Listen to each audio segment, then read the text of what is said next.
नमस्कार, स्वागत है आपका पहाड़ समाचार में। मैं हूं आपके साथ प्रिया तिवारी। शुरुआत करते हैं खबरों की। चमोली में बारिश से लोगों को गर्मी से राहत मिली है, तो वहीं किसानों के चेहरे भी खिल गए हैं। जहां एक तरफ किसानों की फसल पानी की वजह से सूख रही थी, वहीं बारिश होने के बाद किसानों के चेहरे पर खुशी आ गई है। आपको बता दें कि कुछ दिन पहले किसानों ने सरकार से सूखा घोषित कर मुआवजा देने की मांगे भी उठाई थी। पिछले 2 दिनों से यहाँ हो रही झमाझम बारिश से ग्रामीण किसानों का ये कहना है कि गेहूं की फसल तो चौपट हो गई है, लेकिन अब धान और दलहन की फसलों के लिए यह बारिश कुछ उम्मीद लेकर आई है। तो बारिश से लोगों को काफी राहत मिली है। आपको बता दें कि बारिश के बाद किसानों के चेहरे काफी खिल उठे। कुछ दिनों पहले किसानों ने सरकार से सूखा घोषित कर मुआवजा देने की भी मांगे उठाई थी। वहीं पिछले 2 दिनों से यहां हो रही झमाझम बारिश से ग्रामीण किसानों का यह कहना है कि गेहूं की फसल तो चौपट हो गई है, लेकिन अब धान और दलहन की फसलों के लिए यह बारिश कुछ उम्मीद लेकर आई है।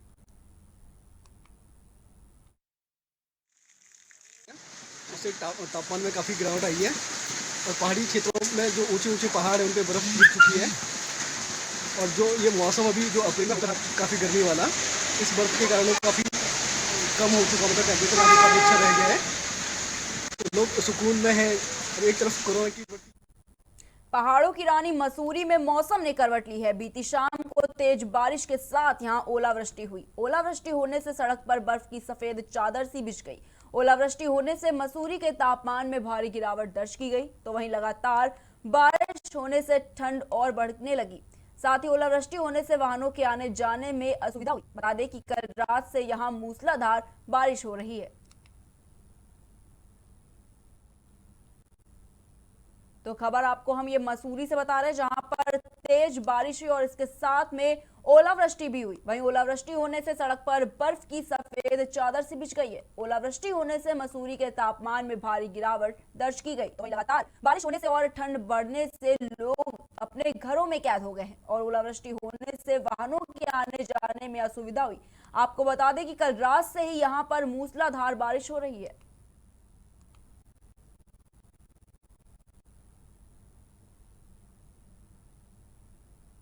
हरिद्वार कुंभ से लौटे पीटीसी के 15 पुलिसकर्मियों में 12 कोरोना पॉजिटिव पाए गए हैं, जिससे पीटीसी व नरेंद्र नगर क्षेत्र सहित समूचे इलाके में दहशत का माहौल फैल गया है।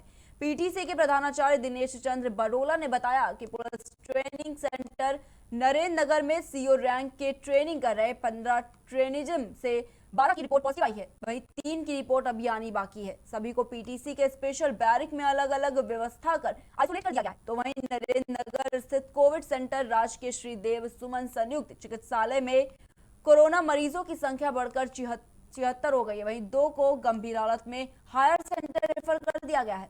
अब कोविड सेंटर में 74 मरीज हैं। दिनों दिन कोरोना पॉजिटिव मरीजों की संख्या बढ़ने से क्षेत्र में दहशत का माहौल है, जिसके चलते उप जिलाधिकारी नरेंद्र नगर युक्ता मिश्रा तथा तहसीलदार अयोध्या प्रसाद उनियाल केंद्र व प्रदेश सरकार की कोरोना गाइडलाइन के पालन कराने का निर्देश देते हुए सभी की एक्टिविटीज पर कड़ी नजर रखे हुए हैं।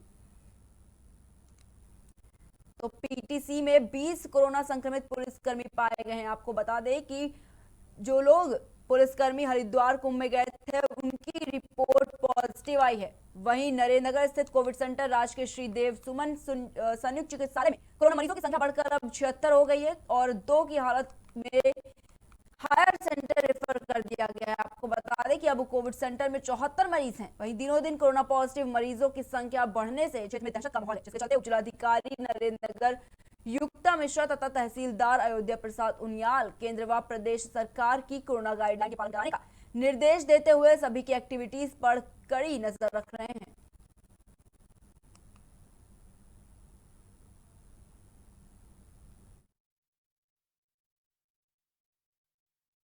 देखिए, डेफिनेटली जो सेकंड वेव है कोविड की, उसमें ज़्यादा लोग इन्फेक्ट हो रहे हैं। तो इस बीच में गवर्नमेंट की डायरेक्शन है कि पूरी ड्यूटी से जो भी पुलिसकर्मी वापस आएंगे, उन लोगों का सैंपलिंग के बाद ही वो अपने ड्यूटी प्लेस पर जाएंगे। तो हमारी ब्लॉक की टीम, एमओआईसी की टीम और हॉस्पिटल की टीम ने उनका सैंपल लिया है। जब वो प्रेजेंट हुए हैं, उसमें 12 लोग पॉजिटिव आए हैं। उसमें से अधिकतर वो हैं जो यहाँ पुलिस ट्रेनिंग सेंटर है नरेंद्र नगर का, वहाँ पर ट्रेनिंग कर रहे थे। पुलिस मेडिकल टीम ने उन्हें एज पर रूल आइसोलेशन दिया है। बाकी उनका लालकुआ कोरोना संक्रमित मरीजों के लिए सांसद अजय भट्ट ने कोविड-19 केयर सेंटर का निरीक्षण किया और वहां भर्ती संक्रमित मरीजों के लिए की जा रही व्यवस्थाओं का जायजा लिया। पेयजल, भोजन तथा अन्य आवश्यक सामग्रियों की व्यवस्थाओं को देखते हुए सांसद ने संतुष्टि जाहिर की। आपको बता दें कि इसके बाद सांसद अजय भट्ट ने मोती नगर कोविड-19 केयर सेंटर और बागजाला केयर सेंटर का निरीक्षण करते हुए प्रशासन व स्वास्थ्य विभाग के अधिकारियों को कोविड-19 से संक्रमित मरीजों का हर हाल में समुचित ध्यान रखने के निर्देश दिए हैं। साथ ही उनके लिए कोविड-19 केयर सेंटर में पेयजल, भोजन, दवाइयां तथा साफ सफाई की संपूर्ण व्यवस्था करने को कहा है। इस दौरान उन्होंने कहा कि स्वास्थ्य विभाग और प्रशासन संक्रमित मरीजों को बेहतर व्यवस्था देने में सफल रहा है और आगे भी ये प्रयास जारी रहेगा। उन्होंने अधिकारियों को कहा कि स्वास्थ्य व्यवस्थाओं में किसी प्रकार की कोताही नहीं बरती जानी चाहिए। इस महामारी से लड़ने के लिए सबको एकजुट होना होगा और केंद्र और राज्य सरकार द्वारा जारी गाइडलाइन के अनुपालन को सख्ती से अमल में लाना होगा। तो सांसद ने कोविड-19 सेंटर का निरीक्षण किया और इसके साथ में सभी अधिकारियों को कड़े निर्देश दिए। आपको बता दें कि उनके लिए कोविड-19 केयर सेंटर में पेयजल, भोजन, दवाइयां तथा साफ सफाई की संपूर्ण व्यवस्था करने को कहा है और इस दौरान उन्होंने ये भी कहा कि स्वास्थ्य विभाग और प्रशासन संक्रमित मरीजों को बेहतर व्यवस्था देने में सफल रहा है और आगे भी ये प्रयास जारी रहेगा। उन्होंने अधिकारियों को कहा कि स्वास्थ्य व्यवस्थाओं में किसी प्रकार की कोई लापरवाही नहीं बरती जानी चाहिए और इस महामारी से लड़ने के लिए सबको एकजुट होना होगा और केंद्र और राज्य सरकार द्वारा जारी गाइडलाइन के अनुपालन को सख्ती से अमल में लाना होगा।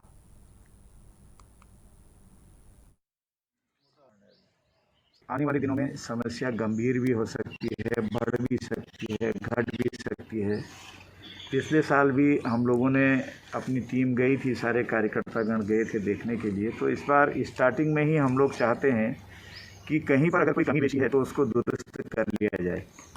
अभी जैसे हम पहले नीचे गए थे हल्दू, मोटा हल्दू में, उसके बाद ये मोती नगर का है, इसके बाद बागजाला जाएंगे। तो सभी जगह जो सेंटर बना रखे हैं कोविड सेंटर, उसमें रहन सहन की व्यवस्था ठीक हो, बिस्तर ठीक मिले। पिछली बार कई बार लोगों ने ऑब्जेक्शन भी किए थे, तो उसके बाद से कई सबक भी सीखे हैं हम लोगों ने। तो रोज़ ही बताया गया है कि चादरें धुल जाती हैं अगर कोई जाता है, बिस्तर बदल जाता है, खाने की व्यवस्था ठीक है और खाना समय पर मिल रहा है, नाश्ता समय पर मिल रहा है। ये तमाम चीज़ों की व्यवस्थाएं भी देखनी है क्योंकि दुख में सारे लोग यहाँ पर आए हैं, कष्ट में आए हैं।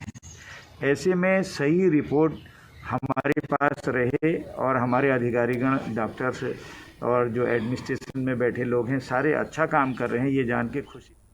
रुक करते हैं अगली खबर की ओर। जनपद रुद्रप्रयाग में भी कोरोना संक्रमण को लेकर स्वास्थ्य विभाग पूरी तरीके से तैयारियों में लगा हुआ है। स्थानीय विधायक भरत सिंह चौधरी ने मुख्य चिकित्सा अधिकारी के साथ माधवाश्रम कोविड हॉस्पिटल कोटेश्वर का निरीक्षण करते हुए स्थिति का जायजा लिया है। आपको बता दें कि साथ में यहाँ पर लगे ऑक्सीजन प्लांट की जानकारी ली और इसके साथ में इस कोविड सेंटर में 120 बेड की व्यवस्था की जा रही है ताकि किसी भी गंभीर परिस्थिति का सामना किया जा सके। और यहाँ पर अब ऑक्सीजन प्लांट लगा दिया गया है।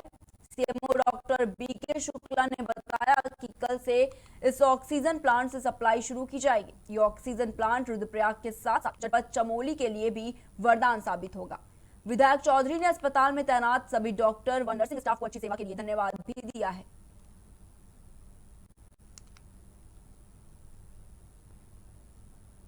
तो जनपद में कोरोना संक्रमण से बचाव की पूरी तैयारियां कर ली गई हैं। आपको बता दें कि माधवाश्रम अस्पताल में ऑक्सीजन प्लांट लगाया गया है जहां पर अब मरीजों को आसानी से ऑक्सीजन उपलब्ध कराया जाएगा। वहीं इस मामले में सीएमओ डॉक्टर बीके शुक्ला ने बताया कि कल से इस ऑक्सीजन प्लांट से सप्लाई शुरू की जाएगी।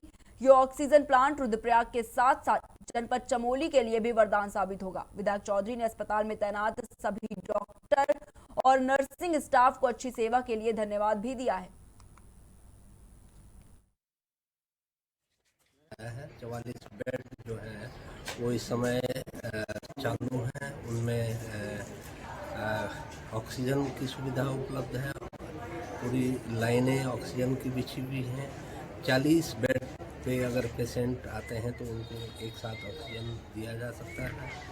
77 बेड जो है वो फर्स्ट फ्लोर में वार फुटिंग पे काम चल रहा है और 2-3 दिन के अंदर इसकी जो क्षमता है वो 120 बेड की कर दी जाएगी।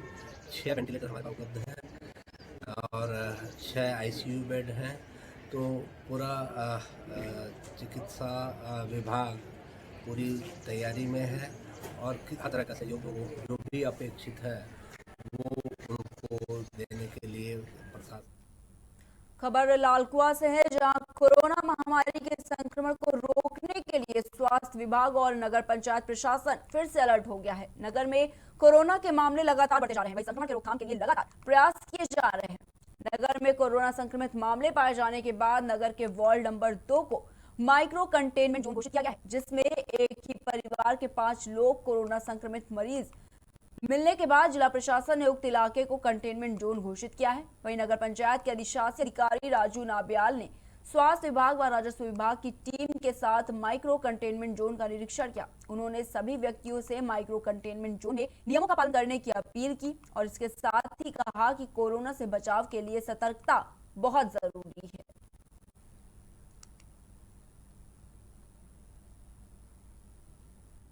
तो कोरोना संक्रमण के रोकथाम के लिए प्रशासन पूरी तरह से अलर्ट दिखाई दे रहा है। आपको बता दें कि नगर में कोरोना संक्रमित मामले पाए जाने के बाद नगर के वार्ड नंबर 2 को माइक्रो कंटेनमेंट जोन घोषित किया गया है, जिसमें एक ही परिवार के 5 लोग कोरोना संक्रमित पाए गए थे। वहीं जिला प्रशासन ने उक्त इलाके को कंटेनमेंट जोन घोषित किया। नगर पंचायत के अधिशासी अधिकारी राजू नाबियाल ने स्वास्थ्य विभाग व राजस्व विभाग की टीम के साथ माइक्रो कंटेनमेंट जोन का निरीक्षण किया। उन्होंने सभी व्यक्तियों से माइक्रो कंटेनमेंट जोन में नियमों का पालन करने की अपील की और कहा कि कोरोना से बचाव के लिए सतर्कता बेहद जरूरी है।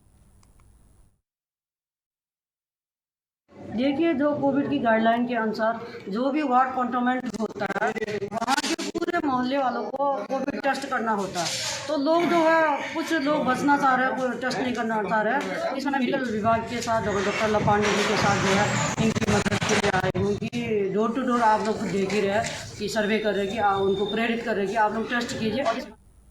प्रांतीय उद्योग व्यापार प्रतिनिधि मंडल ने सरकार को 2 टूक शब्दों में चेतावनी देते हुए कहा कि बाजार को शाम 7 बजे तक खोला जाए, क्योंकि सिर्फ 4 से 5 घंटे बाजार खोलने के दौरान भगदड़ सा माहौल बना रहता है। ग्राहक अफरा तफरी में खरीदारी कर रहे हैं, जिससे कोविड संक्रमण का खतरा और ज्यादा बढ़ रहा है। उन्होंने राज्य सरकार को 4 दिन का समय दिया और कहा कि यदि सरकार बाजार को शाम 7 बजे तक खोलने पर विचार नहीं करती है तो वे सरकार से आमने सामने की लड़ाई लड़ने के लिए तैयार हैं और सभी व्यापारी शाम 7 बजे तक अपनी दुकानें खोलेंगे। तो व्यापार प्रतिनिधि मंडल की सरकार को चेतावनी दी है। आपको बता दें कि उनका कहना है कि शाम 7 बजे तक बाजार खोले जाए, क्योंकि लगातार जिस तरीके से बाजार बंद किए जा रहे हैं उनमें लोग जो आ रहे हैं वो काफी अफरा तफरी मचा रहे हैं, जिससे कोविड संक्रमण के बढ़ने का और भी ज्यादा खतरा बना रहता है। साथ ही उन्होंने राज्य सरकार को 4 दिन का समय दिया है और कहा कि यदि सरकार बाजार को शाम 7 बजे तक खोलने पर विचार नहीं करती है तो वे सरकार से आमने सामने की लड़ाई लड़ने के लिए तैयार हैं और सभी व्यापारी शाम 7 बजे तक अपनी दुकानें खोलेंगे। ये जो बहुत शॉर्ट पीरियड के लिए केवल 4 घंटे के लिए बाज़ार खोलने का जो आपने टाइमिंग दे रखा है, ये सरासर गलत है। इससे क्या है, अफरा तफरी मचेगी, भगदड़ मचाएगी। इस तरीके से उससे कोरोना संक्रमण और बढ़ेगा। तो कोरोना संक्रमण को रोकना है। हमारा मकसद ये नहीं होना चाहिए सरकार का कि ये दोहरे मापदंड जो सरकार अपना रही है वो गलत है। व्यापारी ही कोई केवल एकमात्र आपका टारगेट है कि इसको दबा दिया जाए। तो वे व्यापारी पिछले लॉकडाउन से 3 महीने का जो लॉकडाउन हुआ था उसमें ख़त्म हो चुका है और आज की स्थिति ऐसी है कि आप फिर उनको दबा रहे हैं।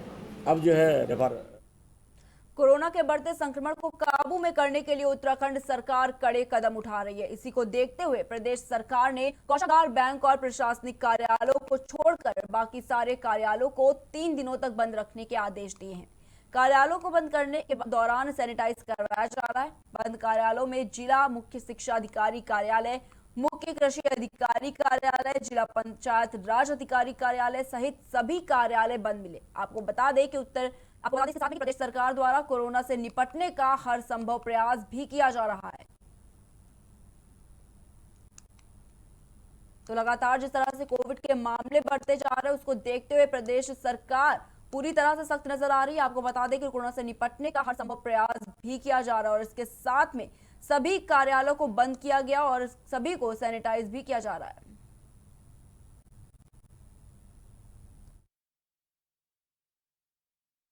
22 अप्रैल को सामान्य प्रशासन विभाग उत्तराखंड शासन के स्तर से आदेश जारी हुए हैं कि 23, 24 और 25 3 दिन सभी सरकारी कार्यालय जो आवश्यकीय सेवाओं में नहीं है वो सभी बंद रहेंगे और इस दौरान कार्यालयों को सैनिटाइज कराया जाएगा। तो इसका पालन समस्त विभागों को करने के लिए आदेश हमारे स्तर से भी जारी हो चुके हैं। इसका पालन किया जा रहा है और कार्यालयों को सैनिटाइज कराने की भी। खबर रुद्रप्रयाग से है, जहां पुराने विकास भवन के सामने बद्रीनाथ राष्ट्रीय राजमार्ग पर कार्यदायी संस्था आरसीसी के ठेकेदार के कार्यों की गुणवत्ता की पोल पहली ही बारिश ने उजागर कर दी। दरअसल उनके द्वारा खटिया नाली का निर्माण कराया गया, जिसके बाद बारिश के कारण नाली का पूरा गंदा पानी दुकानों व मकान में घुसने लगा। पूरी सड़क तालाब बन चुकी है। स्थानीय दुकानदारों और राहगीरों का ये कहना है कि एनएच द्वारा सड़क चौड़ीकरण का कार्य किया जा रहा है, मगर कार्यदायी संस्था आरसीसी के द्वारा जनपद में घटिया निर्माण कार्य चल रहा है। तो लोगों का कहना है कि ठेकेदारों ने यहां पर नाली का जो निर्माण कराया वो बेहद ही खराब तरीके से करवाया गया है। ठेकेदारों के कार्यों का पर्दाफाश हो गया, क्योंकि जब जैसे ही पहली बारिश हुई उस दौरान जो नाली का निर्माण था वो पूरी तरह से टूट गया। तो ये खबर हम आपको रुद्रप्रयाग से बता रहे हैं। तस्वीरों में भी आप देख सकते हैं कि किस तरह से जो पोल खोली गई ठेकेदारों की वो किस तरह से नाली का जो निर्माण था वो बेहद ही, उसमें जो मटेरियल लगा था वो बेहद ही खराब था, जिसके चलते नाली का जो निर्माण था वो टूट गया। वहीं इसके बाद बारिश के कारण नाली का पूरा गंदा पानी दुकानों और मकानों में घुसने लगा, साथ ही पूरी सड़क तालाब बन चुकी है। स्थानीय दुकानदारों और राहगीरों का ये कहना है कि एनएच द्वारा सड़क चौड़ीकरण का कार्य किया जा रहा है, मगर कार्यदायी संस्था आरसीसी के द्वारा जनपद में घटिया निर्माण कार्य चल रहा है।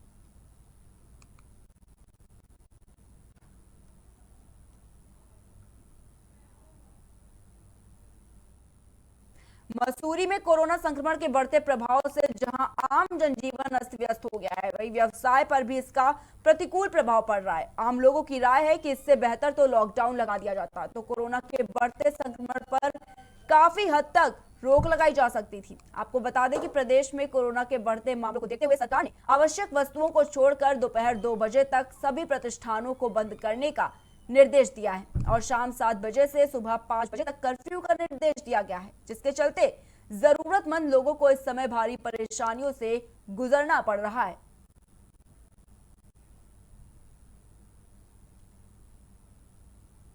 तो खबर हम आपको मसूरी से बता रहे हैं, जहां पर कोरोना संक्रमण के बढ़ते प्रभाव को देखते हुए आम जनजीवन पूरी तरह से अस्त व्यस्त हो गया है। आपको बता दें कि व्यवसाय पर भी इसका प्रतिकूल प्रभाव पड़ा है। आम लोगों की राय है कि इससे बेहतर तो लॉकडाउन लगा दिया जाता, तो कोरोना के बढ़ते संक्रमण पर काफी हद तक रोक लगाई जा सकती थी। साथ ही प्रदेश में कोरोना के बढ़ते मामलों को देखते हुए सरकार ने आवश्यक वस्तुओं को छोड़कर दोपहर 2 बजे तक सभी प्रतिष्ठानों को बंद करने का निर्देश दिया है और शाम 7 बजे से सुबह 5 बजे तक कर्फ्यू का निर्देश दिया गया है, जिसके चलते जरूरतमंद लोगों को इस समय भारी परेशानियों से गुजरना पड़ रहा है। तो फिलहाल के लिए इतना ही। हम फिर हाजिर होंगे एक नई खबरों के साथ, तब तक के लिए देखते रहें प्राइम टीवी।